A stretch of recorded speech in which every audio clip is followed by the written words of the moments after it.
A humble fisherman learns that true happiness comes not from endless wishes, but from a grateful heart. Once upon a time, by the edge of a wide blue sea, there lived a poor fisherman and his wife in a tiny wooden hut. Every morning, the fisherman went to the sea with his old fishing rod, while his wife stayed home, complaining about their simple life. "Oh, look at this old hut," she sighed. "It's damp, dark, and small. Why must we live like this?"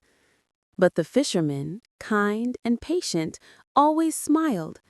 "My dear, as long as we have each other, we have enough," he would say. One windy afternoon, while casting his line, the fisherman felt a sudden tug. The rod bent sharply. Something big was caught. With great effort, he pulled and pulled until a shining golden fish appeared at the surface. To his shock, the fish spoke. "Good fisherman, please don't harm me," it said. "I'm not an ordinary fish. I am a prince under a spell. If you set me free, I will grant you one wish." The fisherman's eyes widened. "A talking fish? That's amazing. But I don't need anything. You're free to go, dear fish." He gently released it back into the waves. That evening, he told his wife what happened. Her eyes grew wide with anger. "You let a magic fish go without asking for anything?" she shouted. "Go back and wish for a better house. I'm tired of living like this." Though unhappy, the fisherman returned to the sea. Golden fish, please hear my call," he said softly. The golden fish rose from the waves. "What is your wish, fisherman?" He replied, "My wife wishes for a fine house." "Go home," said the fish. "Your wish is granted." When the fisherman reached home, he could hardly believe his eyes. Their small hut had turned into a lovely cottage with new furniture and shining windows. His wife was smiling for the first time in years. A humble fisherman learns that true happiness comes not from endless wishes, but from a grateful heart. But days later, she frowned again.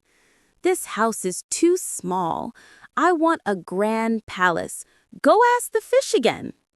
The fisherman sighed but obeyed. The golden fish granted another wish, and soon a giant palace stood by the sea. His wife now wore jewels and a golden crown.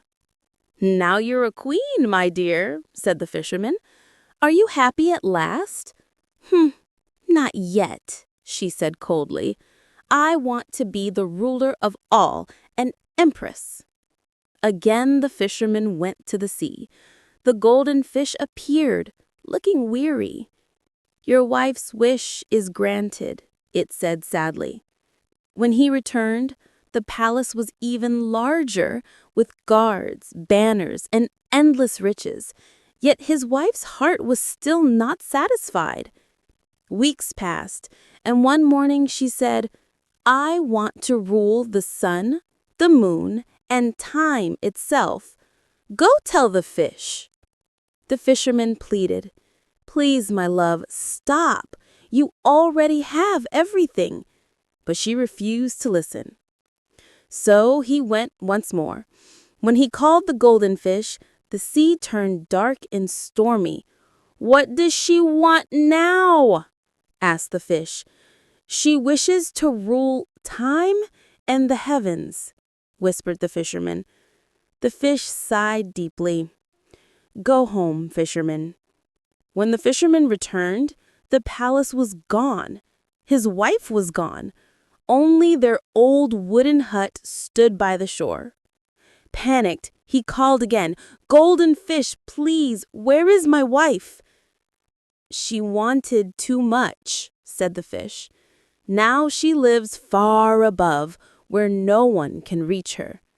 The fisherman fell to his knees. "Oh, fish prince, I never wished for myself, only for her. I wish only one thing now, that my wife may return and be truly happy."